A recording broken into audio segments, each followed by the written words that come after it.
Hey, motherfuckers, it's Bone Ghani. So, this is going to be an interesting video here. And I really want us to, as I talk about this video, I want you to superimpose the example that I'm giving on a larger scale across America, right? So I work at a debris yard, which for those that don't know what a debris yard is, it basically looks like a junkyard where you find cars and stuff like that. Except here, it's all trees and shrubs and, basically greenery. A lot of it is from the hurricane, but others are from people that had trees cut down or something along those lines. Then you bring it to a debris yard, and then they have a machine that grinds it up and turns it into mulch. It's actually a pretty cool process to watch, but that's not my point. Well, I'm just kind of giving you a description of what the yard looks like. So it's kind of it's an enclosed area. So earlier today, and so let me start off before I go into the exact example. The majority of the clients there are Mexicans. And truthfully, I really don't have anything against them other than the fact that they hate black people to the point where they're never, the ones that come here, they're never nice. There might be like 2 or 3 that are respectful, but all of the rest, and this is a business I'm talking about, right? They can't even be polite at a business. All of the rest are very rude. They go out of their way to be disrespectful. So earlier today, and my job there is to direct traffic, like direct the trucks so that they can get in and out, so that they're not there for too long. So I'm trying to back people up and coordinate, which driver is going where so that everything flows kind of smoothly, you know what I mean?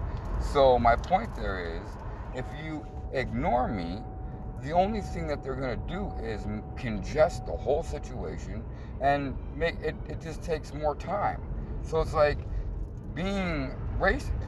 Excuse me, they're not really racist because they're not in a political or economical position to be racist, but they are very, very prejudiced. So their prejudice is actually costing them time. Like they're more focused on hating me than they are about getting their job done. And that really is something I want us to think about. Now, this video is mostly for black folks, you know what I mean? Like, I really want us as a community to be thinking about this because this is only one example. You know what I mean? How many other examples similar to this or worse than are there right now, right? So earlier today, I am pretty much surrounded by trucks on all sides that are trying to back up and park and all this and that, and they're all giving me dirty looks and they're calling me the N-word in Spanish and all of this other stuff. And I'm like, you know what, hey, we got to understand something. Your country, I hate to say it, and listen, I do talk shit, but the kind of shit that I talk is not like name calling or making fun of you. It's about stating facts. And the facts are, the current condition of Mexico is an absolute nightmare, which is why so many of them are immigrating here, right? So we know that what I'm saying is not talking shit necessarily, it's just stating the obvious, right? So I'm like, hey, obviously y'all were not doing that good in your own country because look at the state of it. So don't come here and hate on me, you know what I mean, for whatever reason. Understand that you couldn't even make it in your own country. You couldn't even make your own country better.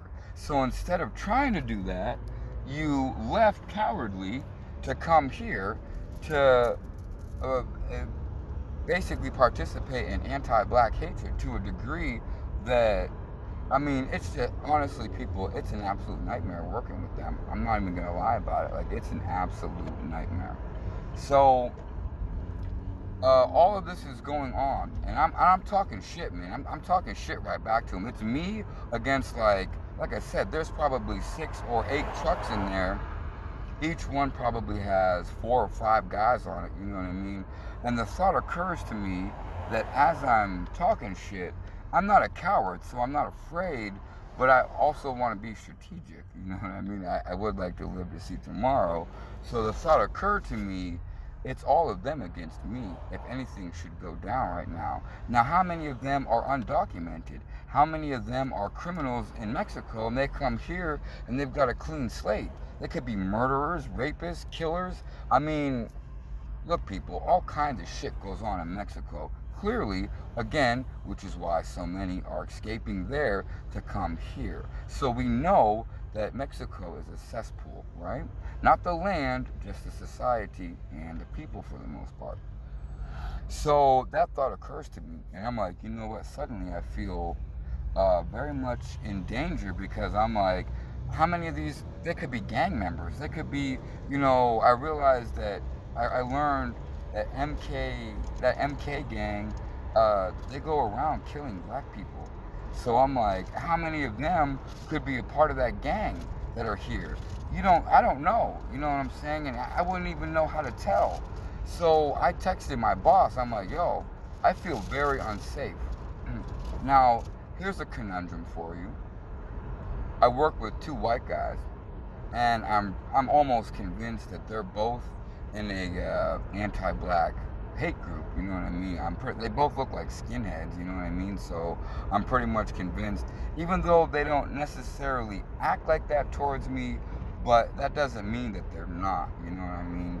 So the conundrum is, I go to one of them to tell them about the racism I'm getting from the Mexicans. I'm basically going to a racist, a white racist, to tell them about the racism I'm getting from a Mexican. I was like, oh man, this is a terrible situation. So what do? So on one end, I've got my coworkers, which they don't really go out of they're not, I don't know what to say about them. They're just, like I said, I don't think they have my best interest at heart. So what do? I try to explain them the situation, and they kind of brush it off like it's nothing. Well, of course they do. They hate me as much as the Mexicans hate me. So here is the point to my story, black people. We are in a really bad situation because we are getting hatred from all areas. You know what I mean? We're even getting hatred in our own group. You know what I mean? So my problem is like, well, what do I do in this situation? I think I'm going to have to quit my job, actually, because, if one of them ran me over, nobody's going to have my back and be like, oh my God, you ran him over. Nobody's going to give a fuck, man. They're going to be like, oh, it must have been an accident, and keep it moving. You know what I'm saying? Like, and I don't trust any of them enough to think that they would not do that. When you've got two groups practicing anti-black hatred, there is no level of how do you say, oh, well, they're not going to do that. Oh, well, they're not going to do that. How do you do that?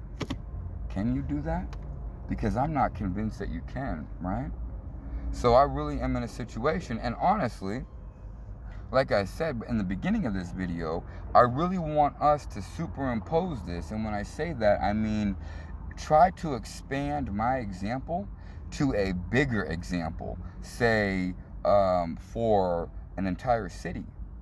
If you have all of these motherfucking Mexicans that are there, that are hating black people, that really want to hurt black people, that are going out of their way to show black people that they hate them, and we have white people also doing the exact same thing. People, we are in a bad situation right now, and it's only getting worse because Mexicans are coming over here at an exponential rate. You understand what I'm trying to tell you? Florida is almost taken over by them. And I'm like, you know what? White people, you've got a problem too, because if they start taking us out in numbers, who do you think they're going to come for next? You think they're just going to stop there? No. You guys, these are motherfucking killers. Killers don't just stop killing. Well, white people should know. They've not stopped either. I mean, not all of them, but as a collective, they should know. You know what I mean? They're doing the same thing still today. So, black people, we have ourselves a serious issue, y'all. And I just want to bring this to your attention. This is another application of how anti-black racism plays out not only in our society, but also in a work environment. Uh, Please leave me, if you watch this, leave any comments. I'd love to have a little discussion. I don't really get a lot of discussion. I have a feeling that I don't really have that many people that watch my videos, which is no big deal. I really don't care. I'm not really in this for that. But I always like good, healthy discussion. So I leave you here. I wish you well, y'all. Just, if you do listen to this, just think about the parameters of what I'm talking about, and just think about where this can go. Now, also remember that we have a whole ancestral army, yo. The extraterrestrials, everything. Nature herself, our damn planet, is on our side. So don't think for 1 second that by any means we need to be cowering down. We do not need to be doing that. I was surrounded by probably 30 or 40 of them motherfuckers earlier, and I still talk shit back. Quit playing with me. I'm a god on this motherfucking planet. Black people, this is our planet. Hear me now. This is our planet. And we are not going to lose this bullshit to these goddamn other people. No. I leave you here. And I hope my words inspire you. Respect and love.